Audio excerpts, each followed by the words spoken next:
Hey guys, welcome to 2021. I hope everybody is doing good and feeling good and excited about the new year. It's been a hot minute since I've been on here. I'm actually like a month late because I've been so busy with my side other businesses that it's been just very crazy, very busy, and I hope the same for you guys. I am going to be starting with a brand new deck, and I love it. It is absolutely amazing. It's the Light Seers deck, tarot deck, and it's just fantastic. I really like the imagery on it. I like the messages that it brings, so we're going to be using that today and probably throughout this whole deal. So I am going to focus, I promised in December's videos that I would be looking at love as well as the main focus of the month, and I wanted to focus on the astrological energies, and I devised the questions based on all of the different astrological changes that we'll see. And this reading is actually going to be covering January and February because I am late and I don't want you guys to wait a full month to get January, and I like to disperse kind of one by one. So you're not waiting. I'm going to do a combination of January energy and February energy.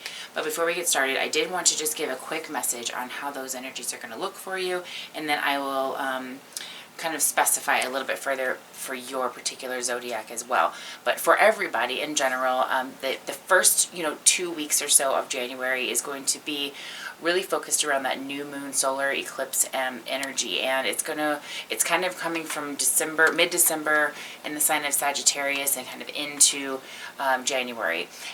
That energy started out with these promised, opportunities of exploration and discovery and kind of this awakening and giving us that courage to expand our horizons and gain some insight from experiences and not feel quite so anxious about the end of the year, but more excited for the beginning of the new year. So you're a little bit more inclined to nurture yourself, your faith, your hope, your vision, and it's really, as we get into January, I would recommend not to jump too much into new ventures. I certainly would be a bit more aware of your impulses this coming month. As you follow through, just be easy at this time. Impulses can definitely work the better of us if we're not in tune with our needs, and it can lead to mistakes if we are not focused on that properly. So just watch for making decisions while in the freedom of all costs kind of mindset. Okay, now at the end of January, Mercury is going retrograde. Don't freak out. It's going into the sign of Aquarius on the 30th. And the main questions I'm focusing in the end of January and beginning of February does focus on Mercury retrograde, how you can prep for it, what you can do to kind of stay in touch with staying a step ahead of the game here, so to speak, so that you don't have a whole lot of you have more benefit from the retrograde than you do that decline that a lot of people can sometimes feel. Mercury retrograde in Aquarius will kind of tap into our more humanitarian side of things, so more prone to inner muse when it comes to innovative ideas, or slowdowns and delays might be likely when it comes to productivity, as opposed to being more in touch and in tune with your relationships, if you will. Okay, as we get into February, we are going to have an accumulation of planets. Jupiter, Saturn, Mercury, and the Sun are going to come into Aquarius, and this alignment will be boosted with the entry of Venus in the sign of Aquarius as well. So it'll tell us more about the desire for emotional independence, and on the other hand, with the square between Saturn and Aquarius and Uranus and Taurus, it will also have it'll allude to eternal resistance to changes. So also be aware of that when you are maybe facing some shifts that you might feel a little bit outside of your box. You definitely don't want to necessarily just elude from it. You want to look at it, especially if it's during that retrograde period, on what that lesson can bring for you. Other than that, the best time to ask for a favor is going to be February 12th through the 13th, when the planets are adding a special blessing in a beautiful way.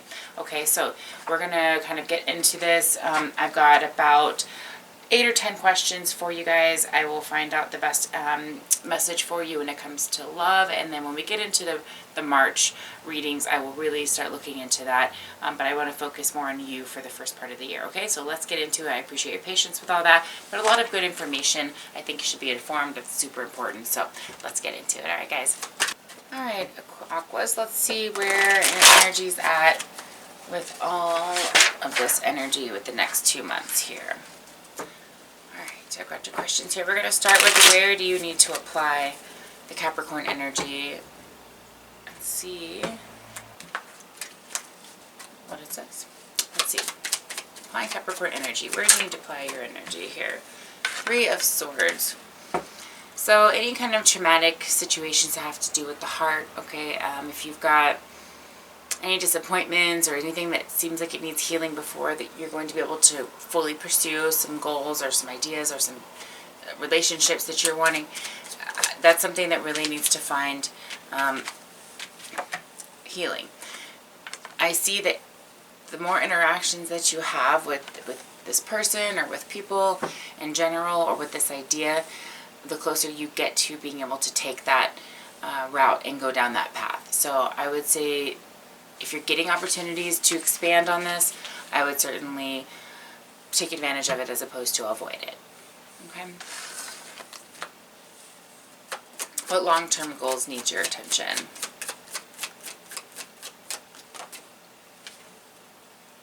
Four of Wands. So there's commitments going on in your life that need to get a little bit more achievement, a bit more recognition. And when this card shows up, it's because you're supposed to recognize that there's a breath of fresh air coming into your life. And as opposed to avoiding that, you really want to take advantage of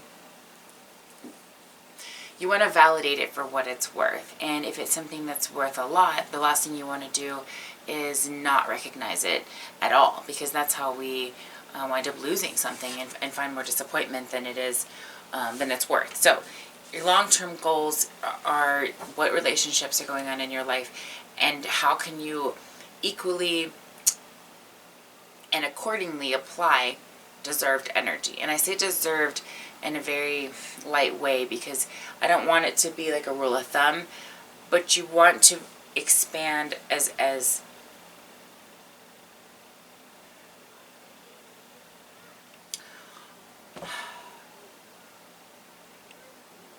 it naturally would, I suppose. You know, the amount of attention that you would give a spouse versus your children versus your friends versus yourself. If you've got a nice healthy balance, a quarter each or something like that, hey, that's something you can feel fantastic about. If you feel like your kids need a little bit more, then give a little bit more to them. Give 20% to everybody else and give them 30 or whatever it is, 40. So the point is that they just, you know, it's the intention that you put into it. That's the most important part. Now, what needs to be cleansed? Eight of Swords.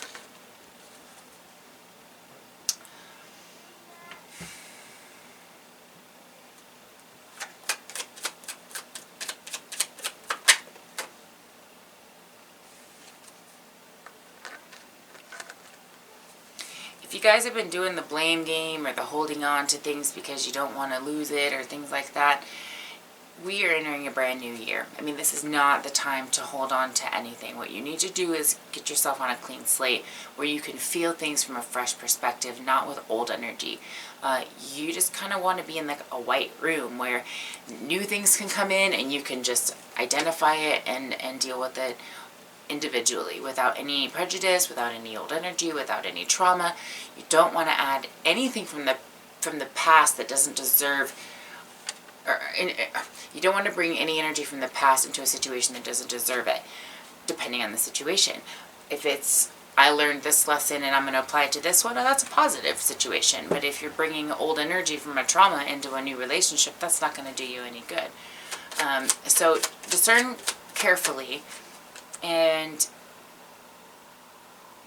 just know the difference between emotional selfishness and being able to kind of soften your grip and look around and see things kind of for face value for what it's worth, okay? All right, what to do, what or who you need to detach from, okay, energy-wise. Nine of Wands in reverse. So if you're facing situations where you just feel kind of like unwilling or like it's just more than it's worth, or you just don't want to face the situation, that's something that needs to be addressed, because you need to be able to detach from that energy, because this is what it's going to bring. The more you avoid it, the less you're going to be able to feel this Nine of Pentacles, I believe it's Nine of Pentacles. Yeah, Nine of Pentacles energy, which is really cozy, really comfortable, really on top of your shit, feeling pretty confident about everything. So if you're not willing to look at the root of the situation, or if you're not willing to detach from what you know is old energy, and even if it's a little painful, or even if it's hard to kind of, you know, swallow or deal with or whatever, knowing that it's in your best interest and knowing it brings about something even bigger for you, that's really what it should be about. And this kind of confirms really what that is. That's just a huge improvement of your independence, of your, it could be finances, it just could be that wealth of of yourself in general, okay? All right. So what's the next best practical step to take in general? And this is really kind of the end of the January energy. I keep forgetting to mention that. We've been going kind of through the January energy here, and then we'll kind of step into that February energy. Five of Pentacles, we've got in reverse. So we've got courage and new opportunities coming. So the next best step is to just pull that strength together and put it where it belongs. You know, you've got new interests in new interests in relationships, new interests maybe in employment or ambitions, interests in general. Okay, it could be a number of things, but overall I feel like this is an opportunity for you to create newness in your life and feel confident about it. And that is what Spirit is suggesting that you take.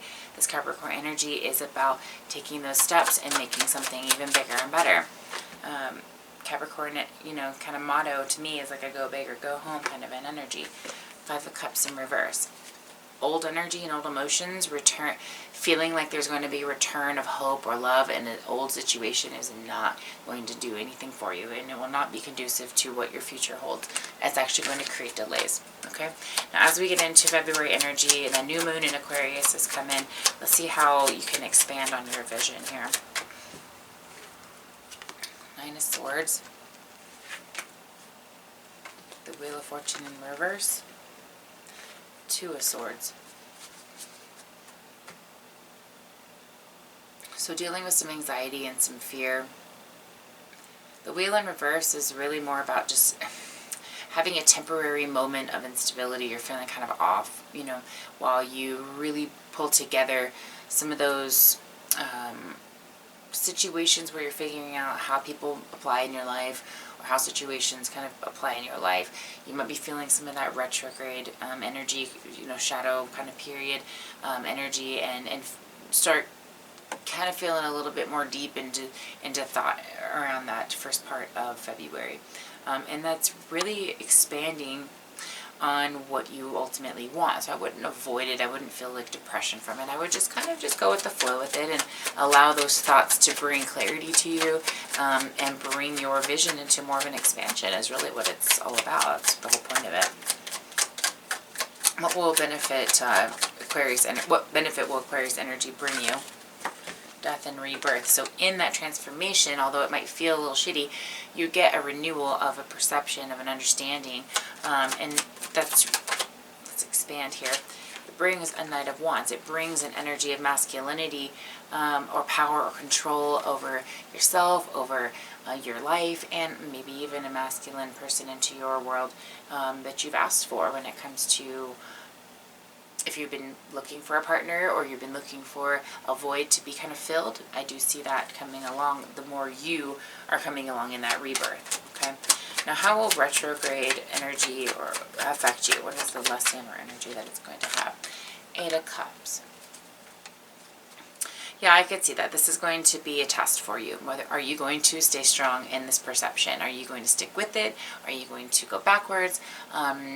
And if you do move forward, it does bring a sense of renewal to you, but it is kind of a testy type of deal to see if you're going to persevere through this shift. So you stay calm, you stay strong, you find that clarity, and you keep moving forward, okay? How can you prep for the retrograde? Hangman in reverse.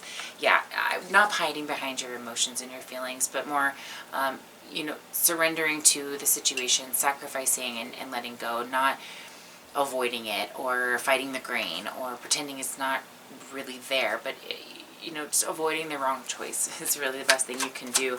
And staying open to what the retrograde can bring you, not fighting what it will bring you.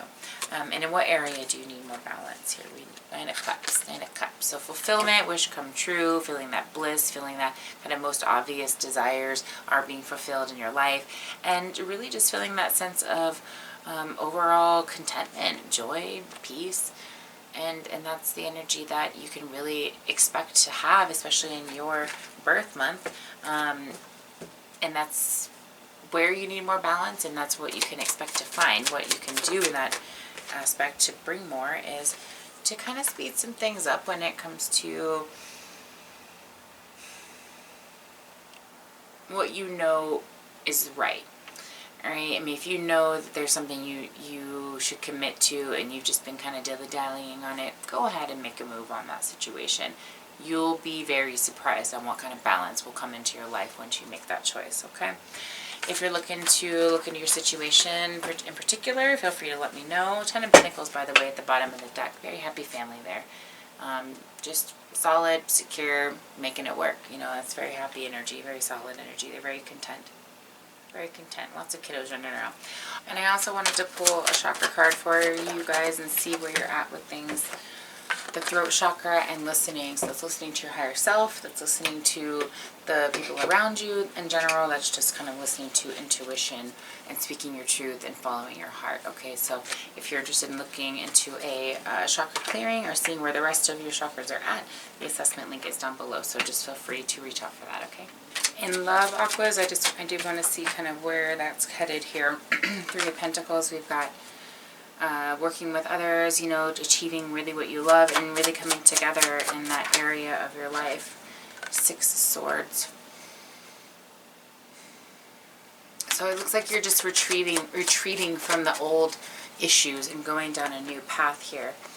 That leads to a very 10 of Cups offer, or 10 of Cups type of energy. So I see love life in the next 2 months really proceeding into something that has a lot of progress, a lot of new opportunities, and a lot of love. Okay, so I did want to just kind of tap into that and see where that is going, but I see we already saw some commitment in there. Star card at the bottom of the deck, not surprised to see that. And I also see some travel. So in the next 2 months, I do recommend, I do see that you're going to be doing maybe some traveling or some meeting with people or this person that you are interested in, and things are going to be progressing into a more solid and long-term state, okay? So I did want to add the love piece into it, you guys. Alright, so again, if you need to look at your situation personally, feel free to let me know. And otherwise, lots of Reiki energy, is pumped up. I'm a Capricorn, so I'm kind of pumped and ready to go when it comes to those Reiki clearings. So let me know if you are interested in getting one. I will have an assessment down in the link below. And otherwise, much love to you guys and have a great month. Couple months. I'll see you in March.